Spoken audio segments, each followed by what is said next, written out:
البهو هبت رياح هباء فطار القصيد يحاكي الهوى رياح السموم وكف الغيوم تنادي ألا من جلا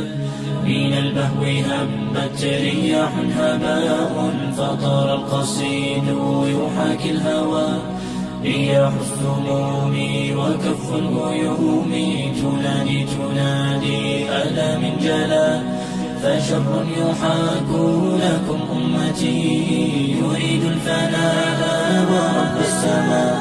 فيا أمتي أنصتوا واسمعوا فجل الأمور بدت في خفاء قنابلهم كالسموم تدار فما من صدوق وما من إخاء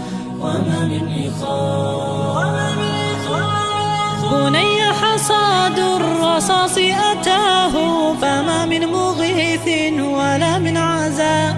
أبي يا رحيم كشربة ماء طعنت فطوبى ولا من شقاء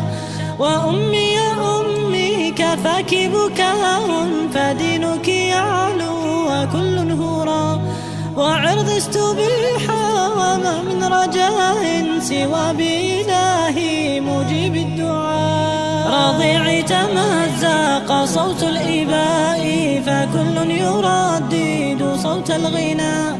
وليلى تصيح بكم دنسوا كرامتكم أيها الأغبياء لساني سليم وقلبي كليم وعيني صارت كفي السقاء أئن طويلا وما من دواء فقومي صاروا كما الببغاء لساني سليم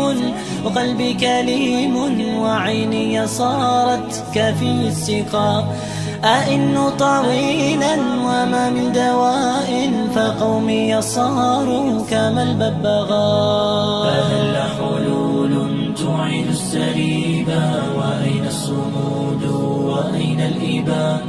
ونحن ننام كأهل الرقيم وفي غفلة قد يحل البلاء وأرجو الإله يزيل العناء ويرسل جندا كديب السماء ليعلو الكتاب ويخبو سواه وينصر جندا ألح الدعاء ليعلو الكتاب ويخبو سواه وينصر جندا ألح الدعاء